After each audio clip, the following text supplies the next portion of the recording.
Hi. Hello? Yes, can you hear me? I can hear you. Wow, incredible. It's a miracle. It is a miracle. Sorry Yeah, about the delay.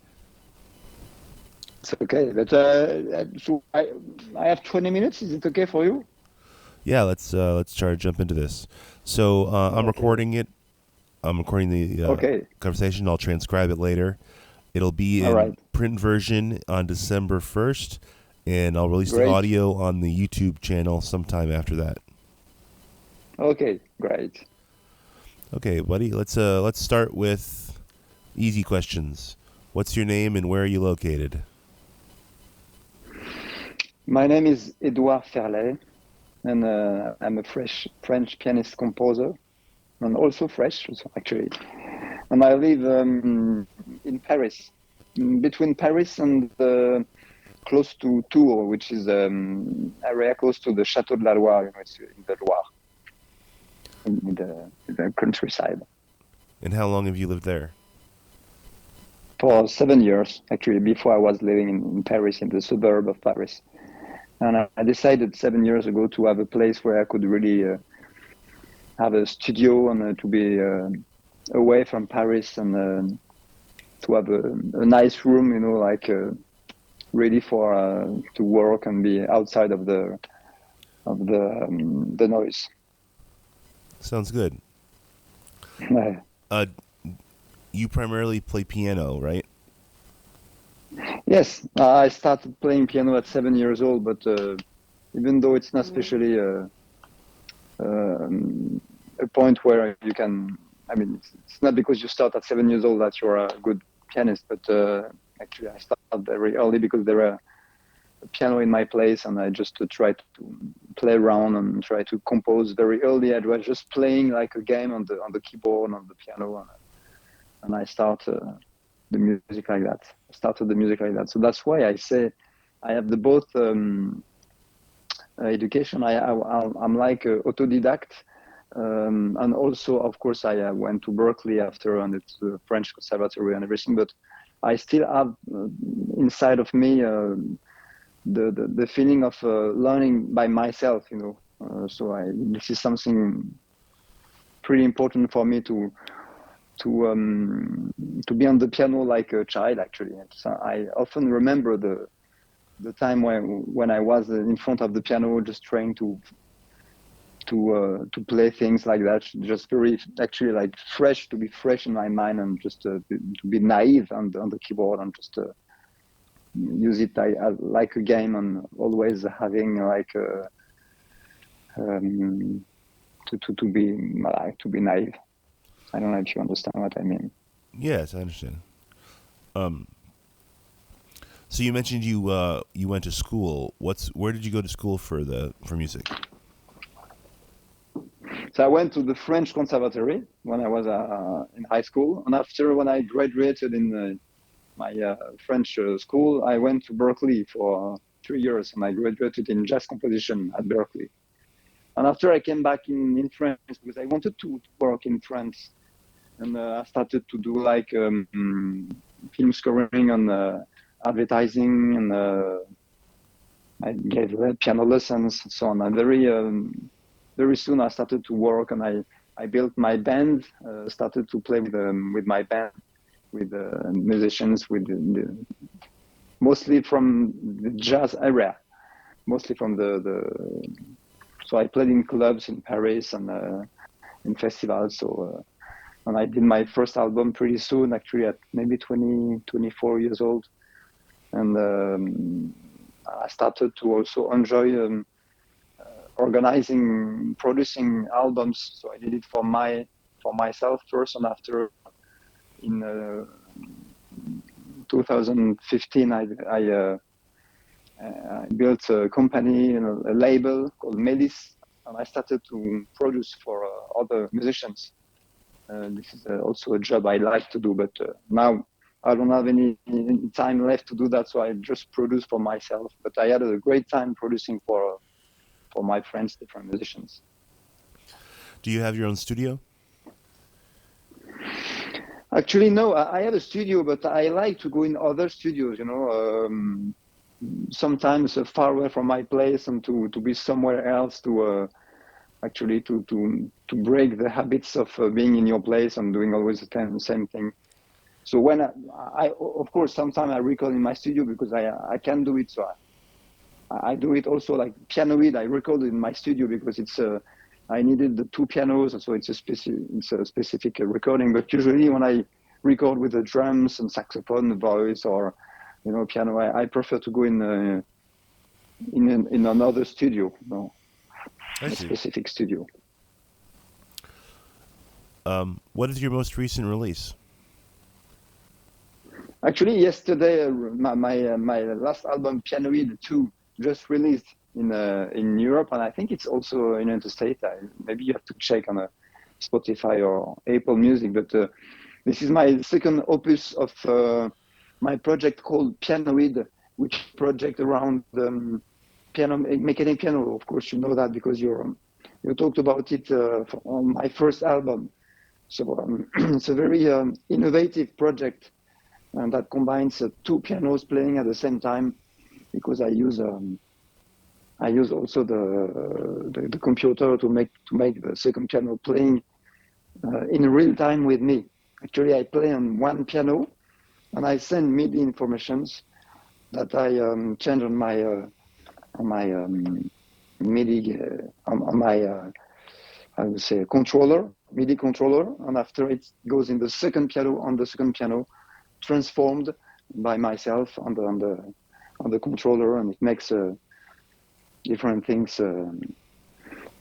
Actually, I play also in real time, but I also have sequences already programmed that I can play on the other piano. So it's a mix of programming sequences that I can send to the other piano, and also real time playing.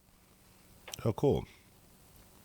So does it kind of compose with you as you play? Yes, exactly. Because there are some parts where I improvise. So it's like a composition in real time, So the piano, it's very interesting because the piano, this installations is like it's not so precise. I mean, sometimes the piano is doing things. Especially, I program my my interface, MIDI interface, where it's not so precise because the piano can surprise me. The other piano can surprise me in doing things I was not supposed to hear. So I play with him. So it's kind of pretty much incredible because it's like artificial intelligence. It's doing things that I have to play with him. So I'm playing with the robot. So I call him my alter robot. Actually. So it's sort of like playing with another musician, in a way. Yeah. In a way, yes. It's yeah. In a way, it's another somebody else. I mean, yeah. You can consider it. That's really interesting. So your most recent recordings that you submitted to us, and I think most of the recordings you submitted, if not all of them, have been piano based. And I was wondering, do you live record those, or do you use MIDI to be able to record them and then like quantize them in the studio, or how does that work? No, in fact, it's what is incredible in this project. It sounds electronic music. It sounds like electronic music, but it's all acoustic music. Of course, my engineer adds effects on it, like of course reverbs or sometimes little effects. But basically, it's the sound. All the sound of pianoid is made from acoustic piano. So, but the way it's written, the way it's played, sounds like electronic music because I use this clavier Yamaha. It's a piano. The way I use the second piano, it's like I use a synthesizer. I'm writing arpeggiator and arpeggiators, and I'm writing things that a human being can't play. So Yes. that's what it may. That's why it sounds like electronic music, but it's all acoustic. So when I record in my studio, of course, sometimes it's sequenced, it's quantized, but it's played with the real piano. So I need microphones. There is no synthesizer. Sometimes in some tracks, I just had a bass drum, or I had like a bass sound to just to reinforce the bass of the piano, because it's an upright piano. So sometimes it needs to have a like sub, like little Yes. bass, So I do that. But sometimes I play in acoustic places, like in galleries or a museum, a contemporary museum, and I can just bring my two pianos and it works very well, in fact. Nice. So that's why it's really, really interesting. And when I play those things, usually when I go in the venues and I do my setting, all the technicians, they are all coming around my two pianos and they are just filming. It's just very, very impressive. Actually, I mean, technically it's impressive, the installation. So for me, what is interesting for me is to make music with that. Of course, everybody knows that when you have a lot of materials, like a lot of synthesizer, and after, what are you going to do with that? So you have to do music. So you really have to go beyond the technical parts, and that's what makes me a lot of trouble, because there are so many possibilities that I have to stop thinking and just play with what I set, my setting, Mm-hmm. So it took a lot of time to do my setting and to make my controller the most simple possible to be in the music. Otherwise, if I have too many knobs and too many faders, it takes too many times to think about it.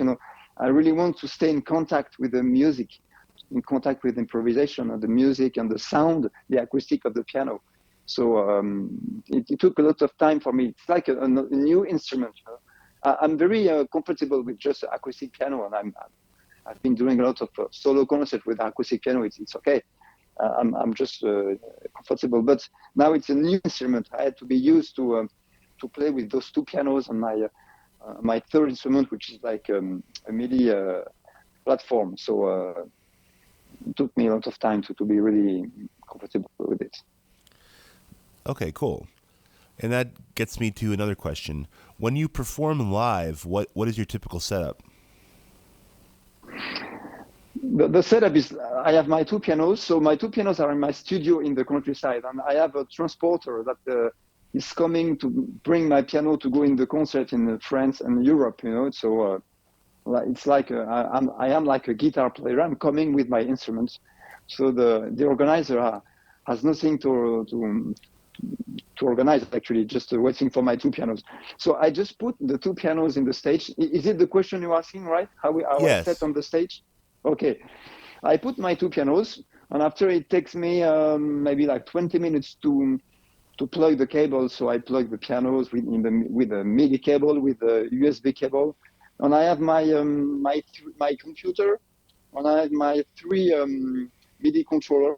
I have a Launchpad Novation, and I have two nano control Korg, and that's it. I put that on my piano, and I just need, of course, electricity, Mm-hmm. and I'm ready to perform. After, if I play, of course, in the venue with the sound, I need like 1 hour to do the sound check with my engineer. But otherwise, I'm ready in a half an hour. I'm ready. The two pianos are on stage, and after, of course, I have to do the lights. But so it's pretty easy, in fact. And I told you, I don't want to go into too much instruments and to be too much in the head. I'm used to. I'm trained as a piano player, regular like jazz piano player, and already I can do a lot of things on the piano. Especially also like on the acoustic piano, I can make special sound, like very strange sound, very strange sounds, like I just did now, or like. It's already I can do it in acoustic way, and it doesn't sound like a piano. This was also my interest, is to make the piano sound not like a piano, but like another instrument. Yes. For example, if I play my second piano, which is a disc clavier, like a mechanical piano, a robot piano, if I make him play very loud, very, very loud, it's not gonna sound like a piano, because the strings are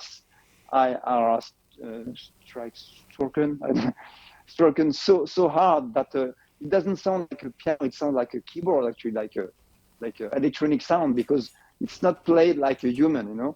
Or Yes. for example, if I play very soft and very fast, which is impossible to do as a piano player, even though if you are like Yes, I a very follow. good piano player. No, so I try to make different sounds. I like to surprise people, on the stage. And you see two pianos, and you're waiting for a concertist playing a nice piano, jazz piano songs, but not. I really try to.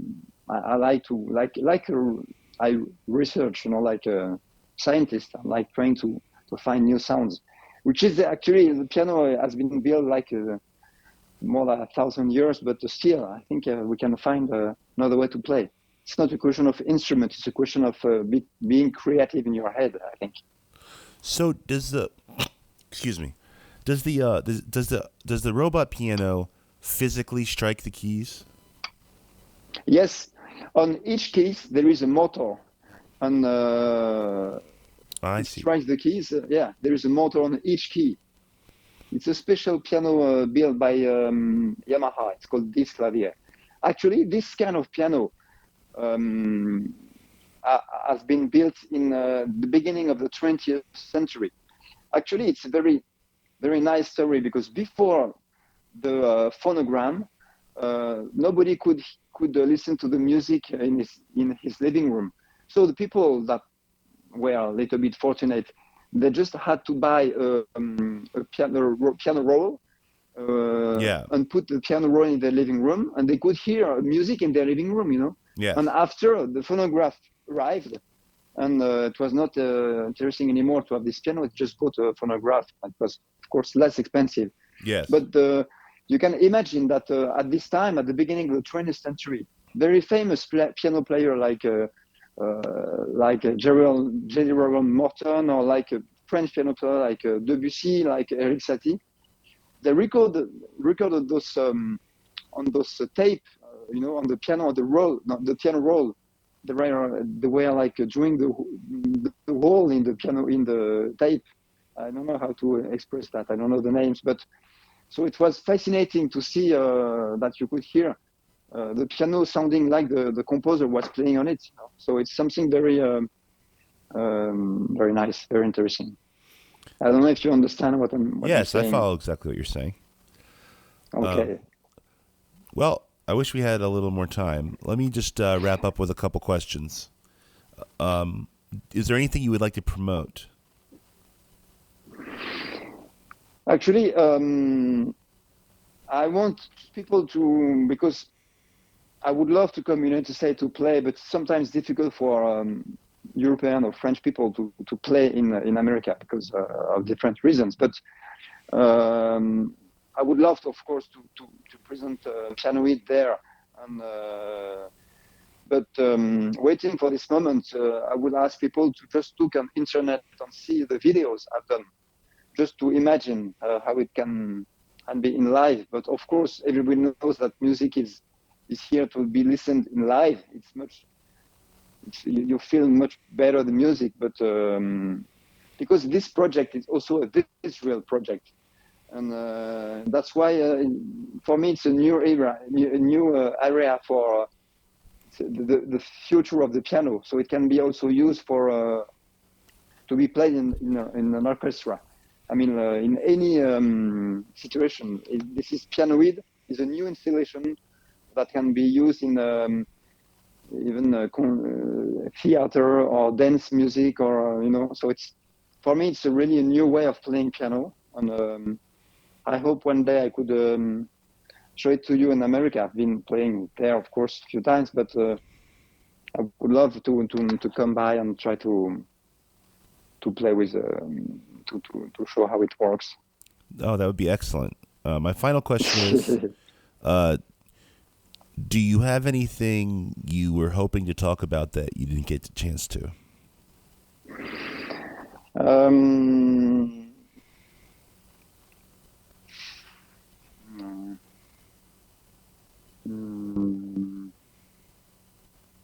Not really. I don't know why. I don't have any ideas.